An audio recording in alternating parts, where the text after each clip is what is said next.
Bonsoir à toutes et à tous, bienvenue dans Libre Ensemble, votre rendez-vous de la laïcité. Pouvez-vous vous identifier sur cette photo? Le témoin Goldstein, oui. Où êtes-vous? Au milieu, avec un foulard blanc. Pouvez-vous identifier quelqu'un d'autre sur la photo? Mes sœurs. Qui a pris ces photos? Un Allemand en uniforme SS. Ce dialogue, c'est un extrait de la déposition d'Esther Goldstein lors du procès d'Adolf Eichmann, criminel de guerre nazi. Esther Goldstein a été déportée à Auschwitz en mai 1944 et 17 ans plus tard à Jérusalem, lors du procès d'Eichmann, on lui demande de commenter des photos prises sur la rampe d'Auschwitz. Que nous disent ces photos? Pourquoi les nazis ont-ils photographié leurs crimes? Quels sont les signes de défi, de résistance que l'on peut voir sur ces photos? Et plus généralement, pourquoi est-ce essentiel de poursuivre le travail de mémoire aujourd'hui? On en discute avec notre invité ce soir. Libre Ensemble, Vinciane Colson, Jacques Nizan. Et cet invité, c'est Tal Brutman. Bonsoir. Bonsoir. Vous êtes historien, spécialiste de la Shoah et de l'antisémitisme en France. Vous avez notamment publié en 2023 un album d'Auschwitz, Comment les nazis ont photographié leurs crimes, publié aux éditions du Seuil. Et vous l'avez publié avec les historiens allemands Stefan Ortler et Christoph Kreutzmüller. Désolé pour l'accent allemand. Ils sont pas là, c'est pas grave. Voilà. Un livre qui apporte de nouvelles clés de lecture aux photos prises à Auschwitz en 1944. Un livre qui a donné lieu aussi à une exposition à voir au mémorial de la Shoah à Paris jusqu'au 28 novembre 2025. Alors Tal Brutman, pour comprendre finalement les photos que vous analysez dans votre livre, il faut comprendre d'où elles viennent. Et vous vous êtes concentré sur les photos de l'album d'Auschwitz, aussi appelé l'album de Lily Jacob. Qui était Lily Jacob? Alors, Lily Jacob est une femme juive de Hongrie qui a été déportée elle aussi en mai 1944, comme Esther Goldstein, et qui a un parcours très particulier. Elle va être transférée d'Auschwitz vers un autre camp de concentration, quelques mois après son arrivée à Auschwitz, le camp de concentration de Dora, et c'est là où elle va être libérée par l'armée américaine. Et le jour de sa libération, Lily Jacob va aller fouiller dans les affaires abandonnées par les SS, elle cherche de la nourriture et des vêtements. Et en fouillant dans les affaires abandonnées par les SS, elle tombe sur un album, elle l'ouvre et elle se rend compte que ces photos concernent directement sa déportation, entendu, c'est la déportation des Juifs d'Hongrie, donc elle va le garder avec elle. Moi, je suis persuadé que si elle n'avait pas eu de lien avec l'album, elle l'aurait jamais gardé. C'est pas quelque chose auquel on pense le jour où on est libéré d'un camp de concentration. Oui, surtout ici, elle a reconnu en fait certaines personnes sur les photos. Elle a reconnu des personnes de sa famille, elle s'est reconnue elle-même. Elle va rentrer chez elle, et c'est là où les choses commencent à se compliquer. Ce qui est important pour comprendre toutes les complications qu'il y a autour de cet album, c'est qu'en fait, Lily Jacob et sa famille étaient originaires d'un tout petit village qui se trouvait avant la Seconde Guerre mondiale en Tchécoslovaquie, dans la partie slovaque, territoire annexé en 1938 par les Hongrois, donc déportés de Hongrie, mais en fait elle est d'origine tchécoslovaque et même slovaque. Quand elle rentre chez elle, c'est de nouveau la Tchécoslovaquie. Toute sa famille a été tuée, donc elle décide d'émigrer vers les États-Unis. Et avant de partir, elle va laisser le musée juif de Prague faire des copies des photographies de l'album. Mais le musée juif de Prague va faire quelque chose de très particulier. Il va reproduire chaque photo et pas les 27 pages qui constituent l'album. Lily Jacob part, elle fait sa vie. Le musée juif de Prague range ses photographies, on perd toute mémoire liée à ces images. Puis dans les années 50, le sujet à Auschwitz commence à intéresser à travers toute l'Europe et le musée juif de Prague se rappelle qu'il y a des photos d'Auschwitz, on ne sait plus d'où ça vient. Au début, elles sont d'ailleurs identifiées comme étant la déportation des Juifs de Slovaquie, ce qui n'est pas le cas, mais elles vont être diffusées comme ça. Et pendant des décennies, elles sont diffusées tout simplement autour de des photos qui montrent l'arrivée de Juifs à Auschwitz. Donc on ne sait pas trop d'où ça vient, pourquoi ça a été fait. On n'a pas le contexte, vous avez totalement raison, et on ne sait même pas d'où ça sort, littéralement. Et il y a un historien, en l'occurrence français, Serge Klarsfeld, qui dans les années 70 a une intuition. Il se dit ces photographies qui circulent de façon totalement désordonnée depuis des décennies, elles doivent venir d'un même ensemble. Il se met sur la piste. C'est là où justement, où toute la complexité géographique apparente, il va réussir à la démêler. Il va retrouver la trace de cette femme qui possédait initialement un album, alors qu'elle a changé 2 fois de nom. Puisqu'elle est mariée une première fois, elle devient veuve, elle se remarie une deuxième fois, donc elle a 3 patronymes différents, une deuxième douzaine de nationalités, s'il fallait que j'en rajoute une couche, le territoire d'où elle vient va être donné par la Tchécoslovaquie en 1946 à l'Ukraine soviétique, donc aujourd'hui très complexe à retrouver. Très complexe. Malgré cela, et bien avant non seulement Internet, mais le Minitel, il réussit à la localiser à Miami. En 1979, il se rend chez elle. elle lui montre l'album et Klarsfeld la convainc de donner cet album à Yad Vashem. Donc depuis le début des années 80, on sait d'où viennent ces photos qui circulaient depuis les années 50. Et on a donc cet album appelé album d'Auschwitz ou album de Lily Jacob, qui a tout de suite été publié par les historiens, avec, c'est l'idée des historiens initialement, une idée, les 197 photos ont toutes été prises le même jour de l'arrivée du convoi de Lily Jacob, puisque elle et sa famille sont présents sur certaines de ces photographies. Oui, et ça c'est important parce que donc, ces photos, elles ont été prises en mai 1944, donc pendant ce qu'on appelle l'opération Hongrie. Et c'est important parce qu'on est dans une période compliquée pour le régime nazi.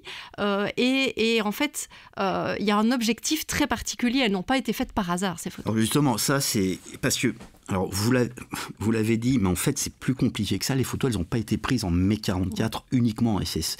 Nous, on a commencé à travailler dessus parce que j'ai un ami, Christoph Kreutzmüller, qui s'est rendu compte d'un problème. Moi, ça faisait 15 ans que je travaillais déjà sur Auschwitz, je m'en étais absolument pas rendu compte, ce qui permet aussi d'être humble. C'est que, et en fait, ça procède d'un truc d'intelligence, enfin de réflexion. C'est totalement stupide de se dire c'est pas parce qu'il y a des gens qui sont reconnus sur 4 ou 5 photos que les 12 autres ont été prises le même jour. Dit froidement, c'est évident. Et personne n'y avait pensé. Christoph Kreutzmüller a mis le doigt dessus. D'ailleurs, il s'en est rendu compte en comparant des photos. Il y avait des choses qui ne cadraient pas en termes de cohérence. Et en fait, un jour, il me dit, toutes ces photos, elles n'ont pas pu être prises le même jour. On va essayer de comprendre ce qui s'est passé, enfin, comment ça a été constitué. Parce que pendant très longtemps, on pensait que c'était juste un convoi qui avait été photographié, d'où le titre qui a été donné aux publications, l'histoire d'un convoi, l'histoire d'un transport. Et donc, initialement, je vais finir par répondre à votre question, mais initialement, ce qu'on s'est dit, c'est on va juste essayer de comprendre comment l'album a été constitué. Et en fait, plus on avançait, plus on se rendait compte qu'on ne comprenait rien. Et quand je dis qu'on ne comprenait rien, c'est qu'on se heurtait à plein de questions qu'on n'envisageait même pas au début, notamment pourquoi ces photos ont été faites, mais pas que. Plus on avançait, plus on se rendait compte qu'on comprenait littéralement pas ce qu'on voyait. Alors, même si j'avance trop rapidement par rapport à vos questions, je le pose et on y reviendra éventuellement. Mais en fait, on s'est rendu compte qu'on ne savait pas du tout lire les images, parce qu'on n'est jamais formé pour ça. Donc ce qui au départ devait être juste la compréhension de la constitution d'un album est devenu une immense étude sur comprendre ce qui nous est donné à voir. Et très rapidement, le sujet était plus tant l'album d'Auschwitz lui-même que de comprendre comment analyser des images. Donc oui, il y a un vrai décryptage des photos voilà. Que vous faites dans le livre. Exactement, mais c'est une des couches du travail qu'on a réalisé, qu'on n'envisageait même pas au départ. Pour répondre maintenant à votre question initiale, c'est que ces photographies, elles n'ont pas été prises sur un jour ou une semaine, elles ont été prises sur une plage de 3 mois. Parce qu'on a réussi à dater une grande partie des photographies grâce à différents éléments. Donc ça commence le 16 mai 1944 et ça finit le 2 août 1944. Donc déjà, chronologiquement, ça n'avait déjà plus rien à voir. Après, il y avait la grande question, c'est pourquoi ces photographies ont été prises. Et c'est là où il y avait un immense malentendu qui était... Alors, il y a eu plein d'options qui ont été avancées par des historiens dans plein de pays, par exemple dans la Pologne. Alors, communiste, qui mettait un cas très particulier, on expliquait parfois que c'était des photos clandestines. Ce qui est absurde quand vous les regardez. Vous voyez que le photographe est au-dessus de tout le monde, il est juché en haut d'un train, mais voilà. Donc, ça vous montre tous les usages qui ont été faits de ces images. Mais en fait, on s'est rendu compte d'une chose, c'est que ces photographies, elles font partie d'un rapport administratif fait par les SS pour les SS. En gros, c'est de dire, vous l'avez rappelé, c'est la déportation des Juifs d'Hongrie, c'est la plus grande opération de destruction dans le cadre de la solution finale de la Shoah. L'objectif, c'est de tuer 670 000 Juifs de Hongrie en 3 mois, ça n'a jamais été fait. À aucun moment, depuis fin 41, quand commence la destruction des Juifs, d'assassinat dans un endroit, et pour ce faire, l'homme qui a créé le camp d'Auschwitz, Rudolf Höss, qui a été promu à Berlin en novembre 1943, donc il n'est plus en poste à Auschwitz, il a été appelé à des fonctions plus élevées, est rappelé sur le site parce que lui seul apparaît en mesure de faire face à cette mission extraordinaire. Et en fait, cet album est directement lié à Rudolf Höss, c'est lui qui donne l'ordre de le réaliser. Et en fait, cet album est là pour montrer comment lui et ses hommes travaillent bien. Donc en fait, c'est une immense mise en scène. Toute photo procède d'une mise en scène, évidemment. Mais c'est une immense mise en scène qui est destinée à montrer leur brio, leur efficacité. Et évidemment que quand vous réalisez un rapport administratif à vos supérieurs, quand vous êtes un élève à l'école et que vous remettez un devoir à votre enseignant, l'objectif c'est de montrer que vous travaillez le plus proprement possible en général.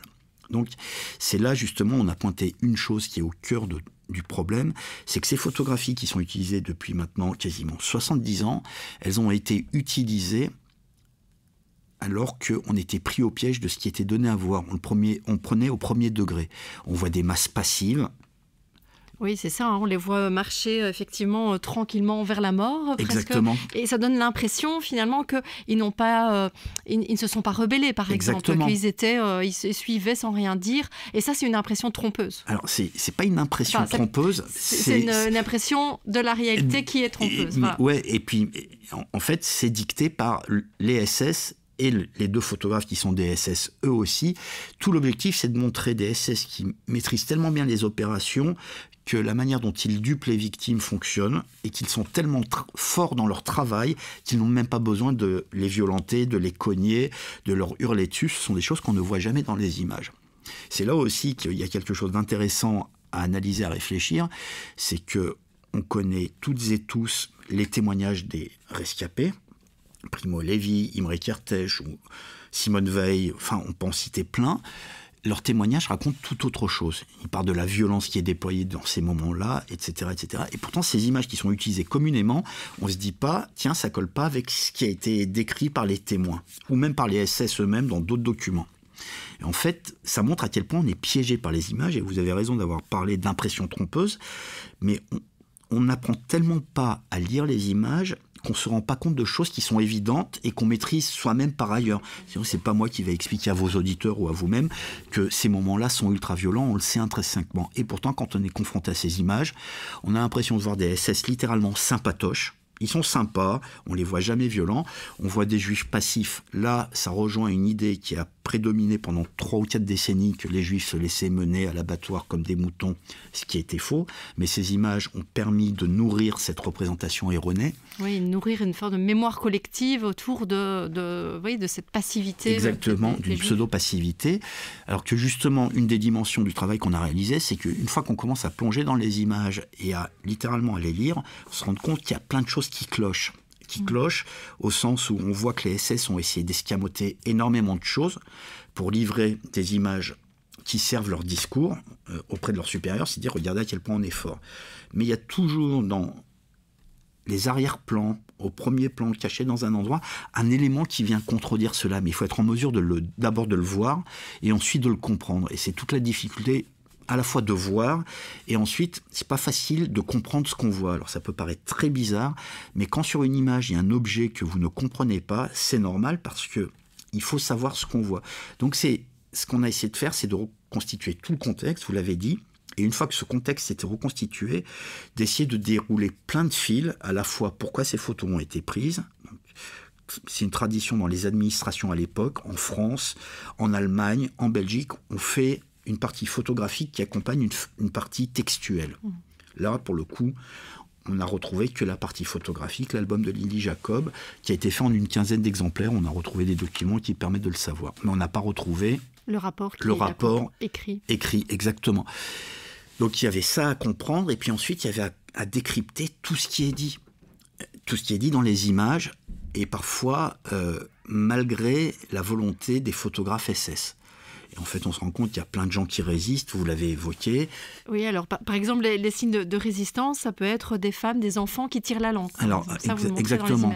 On s'est rendu compte, alors, pareil, Christophe Kreutzmüller a vu sur une des photographies une femme qui tirait la langue. En fait, on s'est rendu compte qu'il n'y en avait pas qu'une, qu'il y en avait une demi-douzaine des femmes et des enfants. Par ailleurs, c'est très genré, ce qui est intéressant. Parce qu'en fait, c'est un geste pas viril. Donc les hommes résistent d'autres manières, ils ont d'autres attitudes. Et ils s'interdisent d'eux. Ils restent dignes, ils restent droits, par exemple. Ils bombent le torse. Enfin, et vraiment, ça montre à quel point, justement, ces codes-là, qui prévalaient jusqu'à très récemment, ils sont intégrés par les gens. Alors que le geste le plus puissant, je vais dire, c'est tirer la langue plutôt que bomber le torse, quand vous êtes photographié. Évidemment qu'une femme ou un enfant qui tire la langue, littéralement, ça imprime la pellicule d'une toute autre manière que un homme qui bombe le torse, il y en a plusieurs, ou qui regarde de manière très prononcée le photographe en signifiant beaucoup de choses. Non, on voit qu'il y a des femmes qui défient ouvertement le photographe, et c'est un geste qui dit beaucoup de choses juste avec une langue tirée. Vous avez le défi, le mépris, la moquerie par la personne qui le réalise, et puis une réalité, c'est que ça pourrit littéralement l'image. Voilà. Donc c'est tous ces éléments-là qu'on peut extirper de ces images, comme voir aussi... Ce sont des photographes qui sont faites par des SS, autrement dit des nazis antisémites à Auschwitz.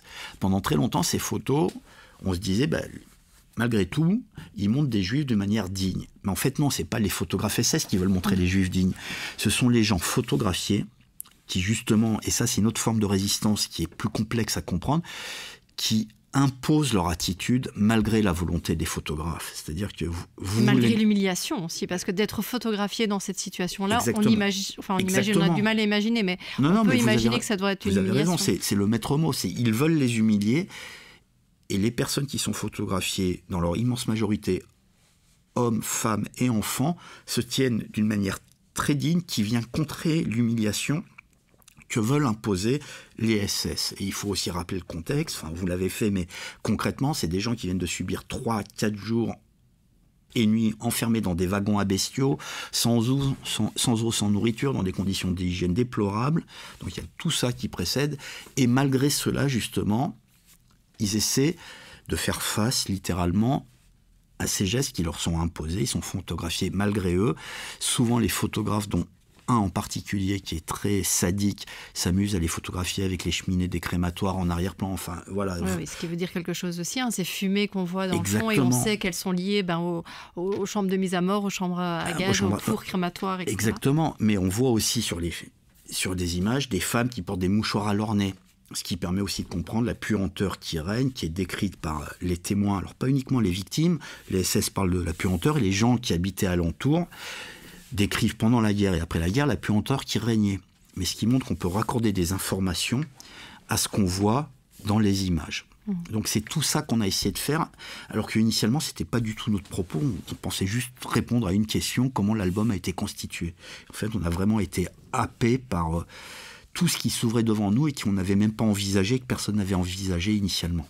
Alors, il y a aussi une chose que vous montrez, c'est que en fait, la majorité des Juifs déportés, c'est ce qu'on voit sur les images, ils sont envoyés directement dans les chambres à gaz, en tout cas, ils sont mis à mort directement. On sait qu'entre 1940 et 1945, il y a plus d'1,1 million personnes qui sont mortes à Auschwitz, et parmi elles, 900 000 ont été tuées le jour même de leur arrivée.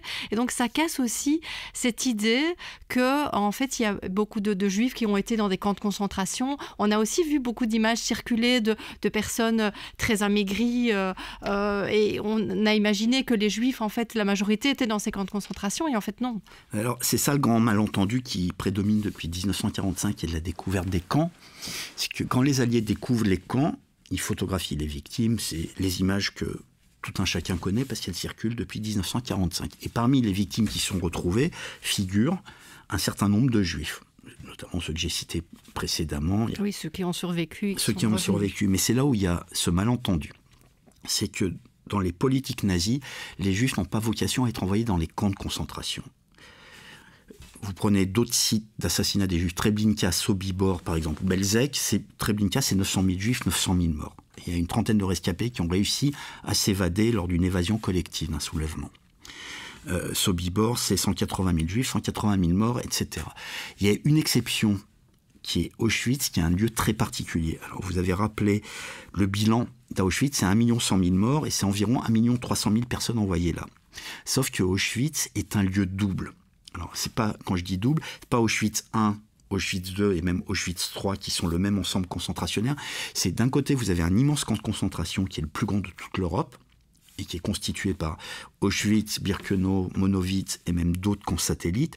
C'est que vous avez le camp de concentration et vous avez à côté le centre de mise à mort. Les Juifs ne sont pas destinés au camp, ils sont destinés au centre de mise à mort. C'est le fonctionnement de la solution finale. Sauf que à Auschwitz, il y a quelque chose de très particulier qui se met en place. Il y a une ville qui s'appelle Auschwitz aussi. C'est une ville qui va être désignée par Heinrich Himmler, le chef de la SS, comme une ville porte-étendard de la reconquête allemande sur l'Est. En gros, c'est cette ville qui a été, par le passé, au Moyen-Âge, une ville allemande, elle va retrouver sa nature allemande et on va l'agrandir. Donc il y a un immense projet urbain, la présence d'un camp de concentration qui fournit de la main-d'œuvre pour ce projet urbain qui devient ensuite un projet industriel, un projet minier, un projet scientifique, va faire qu'en permanence il va y avoir une interaction, il faut de plus en plus de main-d'œuvre et c'est là où il va y avoir quelque chose de très particulier.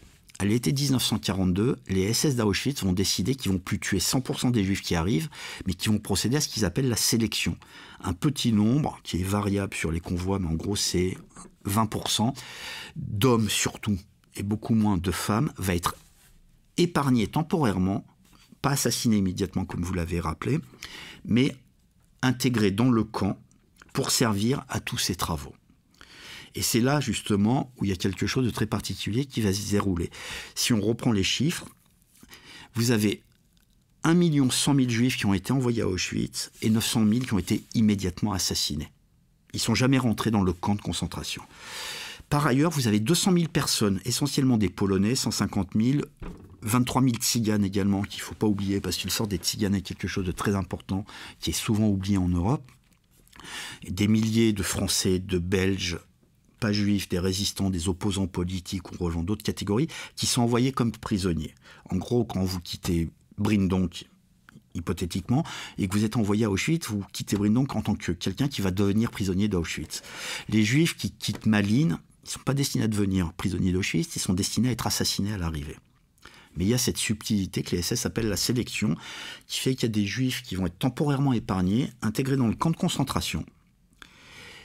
Et ensuite, ils vont être évacués fin 44, début 45 vers d'autres camps de concentration. Ce sont ceux-là qui vont être retrouvés par les Alliés, morts ou vivants, en 1945. Et c'est ceux-là dont les images vont beaucoup circuler. Exactement. Mais les images des Juifs qui ont été assassinés, elles n'existent pas parce que ceux-là ont été non seulement assassinés, mais leurs corps ont été soit enfouis, soit brûlés. Donc, il n'y a rien à montrer. Oui, c'est ça. On n'a pas d'image, en fait, de cette mise à mort. Alors, en fait, on a des images de la mise à mort, mais on n'a pas d'image du résultat de cette mise à mort, parce qu'une image de rien, on a des images des cendres, mais c'est du rien, et une image de rien, littéralement, ça donne rien. Et donc, ça ne marque pas, au sens premier du terme, et ça ne fait pas mémoire. Donc, ce qui a marqué, ce sont vraiment les monceaux de cadavres ou d'hommes hommes et de femmes décharnés qui ont été découverts. Et ça a marqué génération après génération. Sauf que ça ne montre pas la solution finale, la Shoah. Ça montre le système concentrationnaire qui, par ailleurs, est un système horrible. Mais dont la finalité première n'est pas l'assassinat. Quand les nazis veulent assassiner, ils savent très bien faire. Ils n'ont pas besoin d'envoyer dans les camps de concentration. Il y a des dizaines de milliers de Polonais qui ont été fusillés dès septembre 1939 dans les forêts de Pologne. Tout simplement parce que les Allemands avaient décidé de liquider l'intelligentsia polonaise. Donc il faut vraiment comprendre que pour nous, en Europe, ce qui est devenu le symbole de la violence nazie, c'est le système concentrationnaire, pour plein de raisons évidentes, mais que ce n'est pas le système le plus meurtrier, le plus assassin. C'est un système de détention qui, par ailleurs, génère des morts. Mais quand ils veulent tuer, ils savent très bien le faire, ils n'ont pas besoin de déplacer les gens vers ces lieux-là, ils le font ailleurs. Et en Belgique, comme en France, puisqu'on est en Belgique, mais je viens de France, quand ils ont voulu exécuter des otages ou exécuter des résistants, ils l'ont fait sur place. Ouais. Donc il faut vraiment comprendre qu'on a des représentations liées au système nazi, notamment en raison de l'impact de ces images de 1945 et d'autres qui ont été photographiées par les nazis ou leurs collaborateurs eux-mêmes pendant la guerre, mais que ça a conditionné la manière dont on se représente l'événement et on pense comprendre l'histoire. Et c'est justement le travail qu'on a réalisé, c'est une petite goutte d'eau dans cette déconstruction-là. Il faut vraiment comprendre qu'on connaît très mal cette histoire. Voilà, il n'y a que pour cette période-là où on a droit au encore, alors que les historiens travaillent au fil des décennies, des siècles, et qu'il y a des sujets, si on va reprendre le grand, avec plein de guillemets, héros français, Napoléon Bonaparte, année après année, il y a des dizaines de bouquins, et personne ne dit encore. Voilà, donc c'est vraiment attaché à cette période. Et du coup, ma question est un peu liée à ça. Est-ce que c'est difficile aujourd'hui de justement continuer ce travail de mémoire? Est-ce que vous sentez qu'effectivement vous avez cette réticence, notamment parce que on parle des Juifs? Est-ce que dans le cadre de la recrudescence de l'antisémitisme, c'est difficile aujourd'hui de poursuivre ce travail? Je vais parler en ce qui me concerne. Alors d'abord, mon travail n'est pas difficile. Je suis fils, petit-fils d'ouvrier, il travaillait à la chaîne, ça c'est un travail difficile. Et il y a plein de gens qui font plein de boulots difficiles. Le mien n'est pas difficile du tout. Ça, c'est la première chose. La deuxième chose, vu l'énorme intérêt qu'a soulevé ce livre, j'ai eu un nombre incalculable de sollicitations dans les établissements scolaires en France, auprès aussi bien de collégiens, donc des élèves de 3e en France, des premières, des terminales. J'ai jamais eu la moindre réflexion. Je ne dis pas que ça n'existe pas, que ça soit très clair, mais en quelques centaines d'interventions, j'ai jamais eu le moindre problème. Ça ne veut pas dire qu'il y en a qui en pensent pas moins. En tout cas, ça s'est toujours bien passé. Ça s'est toujours bien passé. Il n'y a pas d'empêchement. Ça ne veut pas dire qu'il n'y aura pas d'incident. Voilà. Les incidents sont une réalité, mais en même temps, il faut comprendre que, en ce qui concerne les élèves, je ne parle pas des adultes, qui est un autre sujet, les élèves sont intéressés, les gamins sont des gamins intelligents. Voilà. Et tant qu'ils ne sont pas conditionnés, ils comprennent par eux-mêmes. Et en plus, le sujet les intéresse parce que ça questionne le rapport à l'image, qui est un immense sujet, qui est un immense impensé par ailleurs dans nos sociétés. Ça fait 2 siècles qu'on vit dans ce qui s'appelle la société de l'image, depuis l'invention de la photographie au milieu du 19e siècle. Et pourtant, ce qui devrait être une évidence, apprendre à penser, à lire les images, est quelque chose qui n'est pas abordé. Personne n'est formé pour cela. Il suffit de prendre mon exemple. Ça faisait 15 ans que j'étais spécialiste d'Auschwitz, que par ailleurs j'avais une culture de l'image importante parce que je suis un gros spécialiste de la bande dessinée franco-belge. Donc j'étais vraiment quelqu'un habitué aux images et pourtant je n'avais pas compris que je ne savais pas lire ces images. Donc ça montre à quel point il y a un énorme chantier sur le rapport aux images. Donc un vrai travail d'éducation média, du coup, à faire des décryptages de ces images qui circulent partout aujourd'hui. Tout à fait. Et vous avez raison de dire d'éducation média, parce qu'il y a toujours ce truc très simpliste qui consiste à dire c'est les jeunes avec les applis aujourd'hui, Insta, TikTok, ce que vous voulez, qui ne savent pas lire les images. Mais nous non plus. Et nos parents, nos grands-parents non plus. Donc plutôt que de pointer du doigt les jeunes générations, il faut s'interroger sur la manière dont il faudrait intégrer le rapport aux images dans ce qui est enseigné et dans la manière dont ces images sont exploitées. Alors je ne parle pas de manipulation, de photoshopper les images ou de l'intelligence artificielle, je parle juste du fait d'apprendre à décrypter des images, qu'il s'agisse de photographie, de dessin, de peinture. Ça fait partie de notre culture commune et pourtant on n'a pas de réflexion autour de ça, on n'a pas de cours destinés à expliquer comment porter son regard, comment essayer de comprendre les choses. Et ça devrait être quelque chose qui devrait être pensé. Et le succès de notre livre, c'est pas juste dû à notre talent, voilà, mais c'est dû à l'intérêt des gens par rapport à ces questions-là aussi. Oui, et surtout, votre livre, Tal Brutman, donc qui s'appelle l'album d'Auschwitz, comment les nazis ont photographié leurs crimes. Et en plus, photographier ces crimes, c'est devenu, j'ai presque envie de dire que c'est quelque chose de courant, malheureusement, aujourd'hui. Alors, juste pour citer l'histoire récente, on sait que les terroristes du Hamas ont filmé les attaques du 7 octobre. Avant eux, les terroristes de l'État islamique avaient photographié des exécutions. À Gaza, aujourd'hui, des soldats israéliens photographient leurs exactions, se mettent en scène sur les réseaux sociaux. Du coup, quel regard vous portez justement sur ces mises en scène morbides, j'ai envie de dire? Alors, il faudrait énormément de temps pour en parler, mais c'est pas nouveau. Ça s'est pratiqué même avant la Seconde Guerre mondiale. En fait, dès l'invention de la photo, dès la fin du 19e, on a plein de photos comme ça, d'humiliation. On a la même chose pendant la guerre d'Algérie, en France, du côté français. C'est quelque chose qui est récurrent, où ces violences-là sont photographiées par ceux qui les commettent. Elles sont aussi parfois photographiées par ceux qui les subissent. Et ces photographies sont beaucoup plus intéressantes, justement. On est souvent piégé, vous l'avez dit à plusieurs reprises, par ces photos de violences prises par les bourreaux, alors que les photos de violences prises par les victimes, elles sont souvent d'un enseignement beaucoup plus riche. Et justement, c'est ça qu'il faut réussir à comprendre. Oui, et parfois, les mêmes images sont même utilisées par les deux. Pour reprendre l'attaque du 7 octobre, on sait que le Hamas les a utilisées, mais qu'en fait, les Israéliens aussi font un montage pour montrer les dégâts sur les victimes. Tout à fait. Mais avec un objectif différent, évidemment. Avec un objectif différent, mais les photos prises par les SS, on les montre aussi. Et c'est justement là où il faut faire un distinguo, une mise à distance pour essayer justement de comprendre ce qui nous est donné à voir. Vous évoquiez le 7 octobre, parmi les images qui ont été filmées par les terroristes du Hamas, il y en a une qui est filmée avec une GoPro d'un des terroristes, où c'est une femme qui va être exécutée, elle a été exécutée, et elle tire la langue au type qui est en train de la filmer. Donc on retrouve les mêmes gestes aussi de résistance, comme ceux qu'on a trouvés dans l'album aujourd'hui. Ce qui montre aussi que tout ça, justement, il faut le réfléchir. Et c'est pas un hasard si on voit une femme qui tire la langue en 2023, comme il y a des femmes et des enfants qui l'ont fait en 1944, et comme dans d'autres occasions, on le retrouve aussi parce que c'est quelque chose qu'on retrouve en permanence. D'où l'importance de continuer en fait, à enseigner, que ce soit l'éducation média, que ce soit cette question de la mémoire à transmettre. On voit qu'il y a encore beaucoup de travail à faire. Merci beaucoup en tout cas, Tal Brugman. Je rappelle le titre de votre livre, donc l'album d'Auschwitz, comment les nazis ont photographié leurs crimes, et l'exposition qui a lieu en ce moment au Mémorial de la Shoah à Paris. Et je vais quand même rappeler le nom, je vais vous laisser les rappeler les noms des deux auteurs, des deux historiens allemands qui ont travaillé avec vous. Stefan Hördler et Christoph Kreutzmüller, et j'en profite pour vous remercier de votre invitation. Merci à vous et merci à vous de nous avoir suivis. Une belle soirée à tous.